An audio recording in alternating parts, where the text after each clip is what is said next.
Welcome, anglers, to the Double T Fly Fishing Hour, where we're going to show you how to tie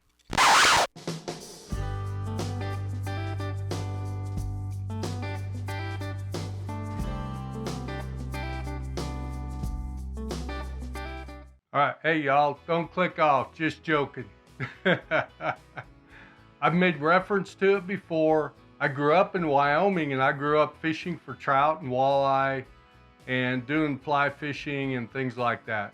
So I do tie my own flies, but I've also found some uses for fly tying equipment for bass fishing as well. And today, as the title says, we're going to go over toads versus frogs.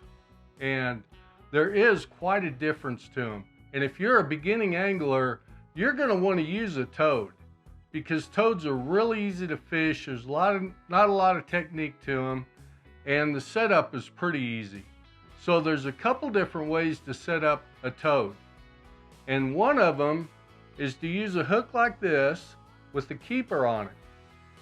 And what you do with that, let me get one of these out. I use one of my Bass Reaper toads that I bought at Redcrest. So all you're going to do basically is center pin that in.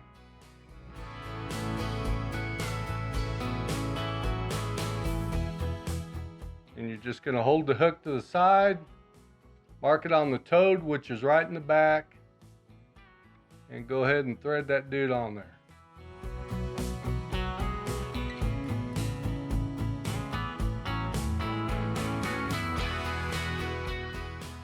And there you go. And you may wonder, so what's the fly tying equipment for? So what I did, I took some lead wire and I put about 10 to 13 wraps towards the back of the hook, and then I went ahead and wrapped it in red thread. And the reason I did that is you'll find out pretty much with any topwater fishing that your hookup ratio isn't real good.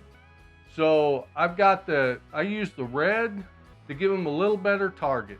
Now I don't always do that.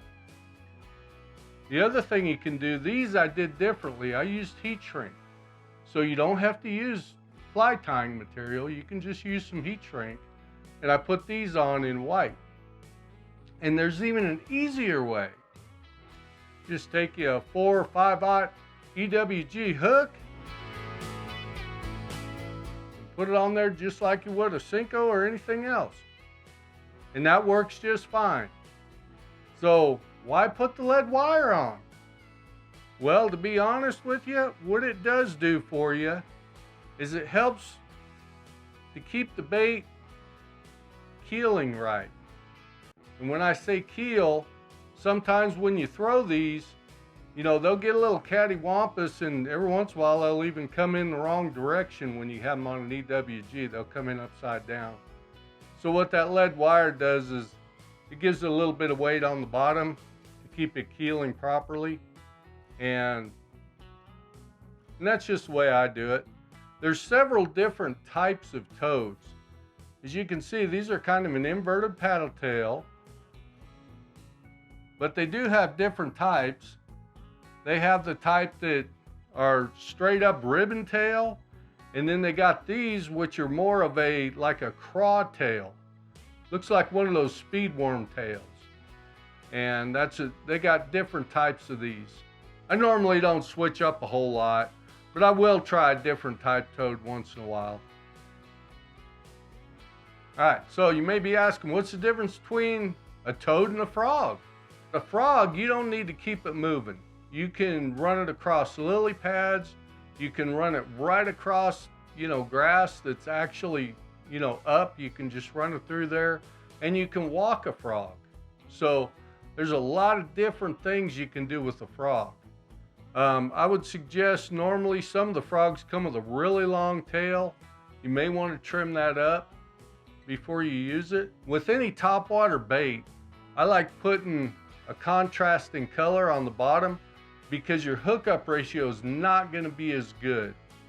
Because a lot of times they come up and they just slap at it and they just knock it out of the way, or they miss a lot. And if you don't have enough weight, that's one reason these toads and these frogs and most of your topwater baits are heavy is because when they come up, the fish will actually miss it when they come up to eat it. So why would you use a frog instead of a toad? If you notice, a frog has nothing on the bottom of it. Nothing at all. Nothing. They're extremely weedless. You can pull them through the thickest cover, and unless you get it hooked up here on top, they do really good coming through. A toad is really weedless as well, but it does have this on the bottom, so it's going to pick up a little bit more debris than a frog is, and you got to keep it moving to get the right action. A regular walking style bait with treble hooks or a popper, you can't fish those in real heavy cover that's real close to the top of the water, because you're just going to end up getting weeds all over in those hooks. So these are a great alternative. And so anytime you have just matted lily pads or grass that's just right there at the top, a frog or a toad is a great option.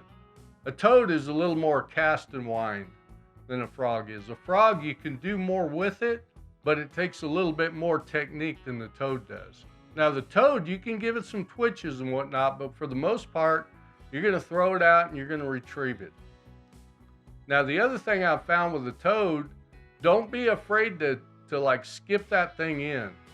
I have gotten a lot of bites on this that when it lands, they grab it right just as soon as it lands, especially if I'm throwing it up towards the bank. I throw these in a lot of brush and things like that. And if you're out fishing, you've been fishing a weightless Senko or something, and you see an opportunity for a topwater, go ahead and just throw a frog on that EWG. It'll work fine. It may not keel as well as all, but it'll work just fine. I threw them on an EWG forever. All right, so if you did want to go ahead and make your own, it's pretty easy. Just buy you a cheap fly tying kit and some 30 thousandths wire, 0.030.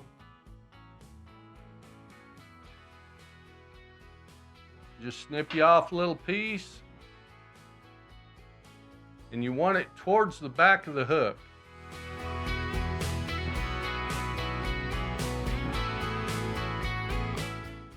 And I use regular sewing thread when I'm doing stuff like this, just because it covers a lot easier. Fly tying thread like this is really, really thin, and it takes longer. And you're just going to cover it up. And go ahead and take it up towards the front so you have a little bit more of that red showing.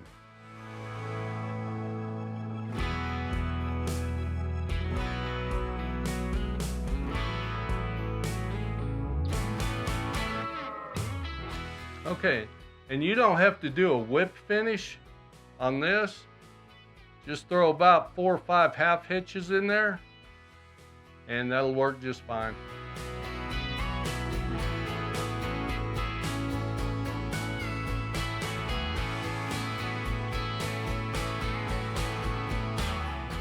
And cut that off, and then you got to go steal some Sally Hansen's from your wife. You could use some they make a UV glue also, fly tying, that works really good. But for things like this that I'm not in a hurry for and that aren't real precise, I go ahead and just use Sally Hansen's. Now, if you were actually tying flies, there'd be a lot more precision involved than there is in this.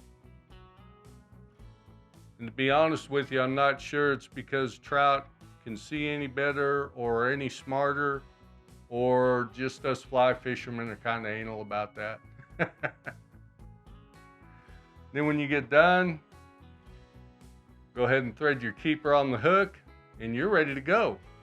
And make you up 4 or 5 of those and throw them in your box, and get you some toads, and go out and have a blast. And don't forget, if you want to keep track of your fish catches, I've got these journals on Amazon. There's a link down in the description. You can go ahead and pick you up a few journals. All right, guys, so keep calm and hook 'em, and we'll see you on the next one.